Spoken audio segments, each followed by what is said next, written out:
Jilli gadaa tuulamaa godaansisatti jiraachuun himame. Tibba darbee tuulamni sadiin waxabajji lama gara Odaanabeetti godaanuudhaaf labsatee ture. Tuulama sadiin keessaa Jaanjillee isa tokko. Oromoon Jaanjillee giddugaleessa Oromiyaatti sirna gadaa dhaadhessee kan hordofaa turee fi ammas sonaa fi duudhaa kan harkaa qabu yommuu ta'u, hawaasa godina Shawaabaa keessatti heddumminaa fi godinaalee biroorras faca'insa gurmuu jilaatiin qubatee argamuuf qabeenya aadaaf uumamaatiin kan badhaadheedha. Haroon Dambal, Fincaan Qooqaa, Lagni Awwaash, Lagni Maqii, Dacheen Jaanjillee lafa kuduraaf muduraan Oromiyaatti biyyaa fi alergiif galtee akka ta'uu fi gosa hojii jaallatu ta'uu ragaa guddaadha. Jilli godaansa gadaa tuulamaa sadeenii bakka hundaa imala eegalee jira. Godaansi kun guyyaa sadaffaarra jiraachuutu himame. Abbaan jilaa muudanni yookaas michilleen godaansa Odaanabeetti taasisuuf ilmaan tuulamaa sadeenii Daccii, Baccoo fi Jillee qeeqee isaaniirraa imala eegaluun ardaalee jilaa garaagaraa qubachuun gara Odaanabeetti socho'aa jiru. Haaluma kanaan hangaftichi tuulamaa warri Jiddaa yookaas immoo ijoolleen Dachii warra Jaarsoo fi Sooddoo waliin ta'uun jalqaba Odaamdee qubatanii achuma erga bulaniin booda gara Qilxuu Gachiitti imaluudhaan Malkaa Saddeeqaa erga bulaniin booda Odaanabee qubatu. Ilmaan Oboo fi Galaan immoo fooqa lumee buluun gara Odaanabeetti kan qajeelan yoo ta'u, Quxusichi tuulamaa Jillee immoo ardaa jilaa Gafarsa Kormaa erga bulaniin booda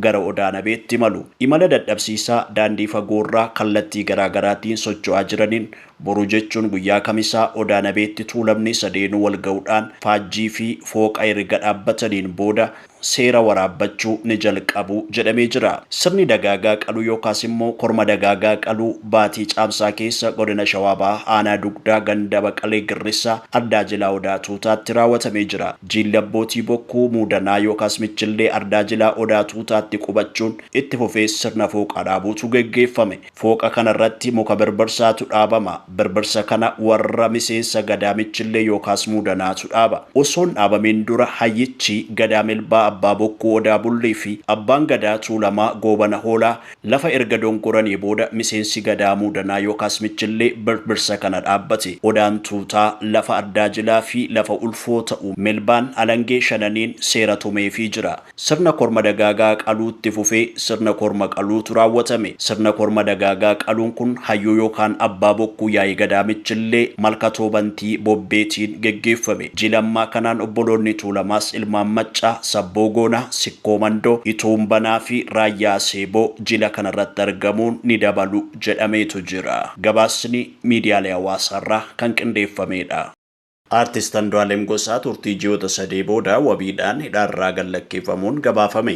Du'a kaadhimaasaa kan turte shamarree Qananii Addunyaatii shakkamuun bitootessa darbe poolisiidhaan kan to'atame Artist Andu'aalem Gosaa kibxata galgalaa hidhaarraa gadhiifamuu abukaattoonsaa BBC'tti himan. Abukaattoon Artist Andu'aalem Gosaa obbo Liiban Abdii akka jedhanitti ji'oota darban kana mana murtiitti dhimmi isaa ilaalamaa kan ture wallisichi sababa abbaan alangaa yeroo kennameefitti himatan banneef mirga wabiitiin gadhiifamee jedhan. Ji'oota darban kana poolisiin qorannoo geggeessaa ture. Poolisiin akka lakkoofsa Itoophiyaa gaafa caamsaa 15 bara 2017 qorannoo xumuree galmee abbaa alangaatiif dabarse. Abbaan alangaa immoo qorannoon poolisii isa qaqqabee guyyaa 15 keessatti himata banuu qaba. Haa ta'uutii abbaan alangaa hanga caamsaa 30 bara 2017tti yookaan himatan banne yookaan ammoo qorannoon dhiyaate himata banuuf gahaa miti jedhee galmeen cufnee jedhan obbo Liiban. Abbaan alangaa qorannoon poolisii isa qaqqabee guyyaa 15 keessatti himata yoon banne maamilli isaanii kun seeraan ala hidhaman jedhamee waayyadamuu fi mirga seeraan kenname mirga namni seeraan ala hidhame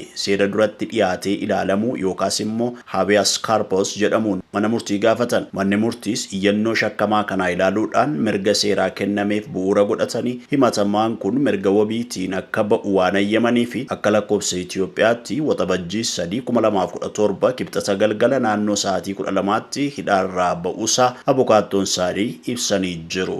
Dhimma mana hidhaatii hiikamuu shakkamaa kanaan wal qabatee abbaan Qananii obbo Addunyaa Waaqoo hidhaatii ba'uusaa miidiyaa marraa dhageenye jechuudhaan BBC'tti himan. Qananii lammaffaa ajjeesan dhiigas dhugaas hin arganne jechuudhaanis BBC'tti dubbatan. Tokkichi iftoominaan kana kan arganne jedhanii poolisiin nutti himne, abbaan alangaas nutti himne haga sa'a kanaattis jedhan. Bilaasha baatii 3 deemaa jirra. Dhiiga mucaa keenyaas hin arganne, dhiiga mucaa keenyaas hin argine. lammaffaadha ajjeesan jechuudhaanis dubbatan. Maatiin shamarree Qananii intalli keenya harka namaan malee ofirratti miidhaa dhaqqabsiifte jennee hin yaadnu jechuudhaan dubbataa turan. Murtii abbaan alangaa nu beeksisu eeguutti jirra kan jedhan abbaan Qananii obbo Addunyaan wabiidhaan gadhiifamuusaa ni mormina kun gaaffii qabaa jedhan. Seerri ni ulfaata waan abbaan alangaa jedhu laallee rabbitti kennina malee waan jennu hin qabnu nuti akka nama tokkoottis jechuudhaan dubbatan. Dhugaan Qananii ba'an jiru dhugaan Qananii dhokataa jira ifatti ka'umsarraa ka'ee jechuudhaanis qorannoo dhumti rakkoo qaba jechuudhaan komatu. Nu dadhabsiisuuf haga ammaa tursiisan malee kana dura gadhiisuuf turan haga dadhabnee biraa hafnutti kan kana gochaa turan jechuudhaanis BBCtti dubbatan. Maatiin haala amma deemaa jiruun haqa argachuu akka rakkatan dubbataa jiru. Ijibbaatumaafan jira malee haala amma jiru kanaan haqa mucaa koo argadha jedhee hin yaadu. Beekamtiitu caala dhiigarra beekamtii gurbaatu caalaa jedhan obbo Addunyaan. Abukaattoon aartist Andu'aalem gama isaaniin adeemsi itti aanu ammaaf beellamni mana murtii qabame hin jiru. Murtii abbaa alangaa qofa eegna isaan yeroo fixanitti yoo hin himachiisu galmeena cufamus jedhan garagalcha nu qaqqabsiisan qofa eegna jechuudhaanis dubbatan. Bederoon Xaanaanesh lammaffaan magaalaa Adaamaatti simatamte. Hara Xaanaa irratti tajaajila geejjibaa bashannanaa kennuuf gara biyyaa kan seente Bederoon maqaa Xaanaanesh jedhamuun moggaafamtee magaalaa Adaamaa geessee jirti. Bederoon kun yoo magaalaa Adaamaa geessu jiraattonni magaalattii addabaabayiitti ba'uudhaan simatanii jiru. Humni elektirikaa Itoophiyaa fi tajaajilli elektirikaa Itoophiyaa Bederoo kana dabarsuu fi haadawwan elektirikaa daandii irra turan kaasuu fi tajaajilawwan elektirikii addaan citan dafanii deebisuun tumsa guddaa kennaa jiru. Bulchiinsi magaalaa Adaamaa ibsawwan tiraafikaa kaasuu dabalate daandii bidirattiin irra darbitu irratti tumsa guddaa kennaa jira. Bidiruun geejjibaa ammayyaa Xaanaanesh lammaffaan meetira 38 kan dheerattu yoo ta'u al takkatti namoota 188 fe'uu akka dandeessu ragaan geejjibaaf loojistikii galaanaarraa argame ni mul'isa. Simannaa kanarratti kantiibaan magaalattii Haayiluu Jaldee dabalate hooggantoonni geejjibaaf loojistikii galaanaa argamanii jiru.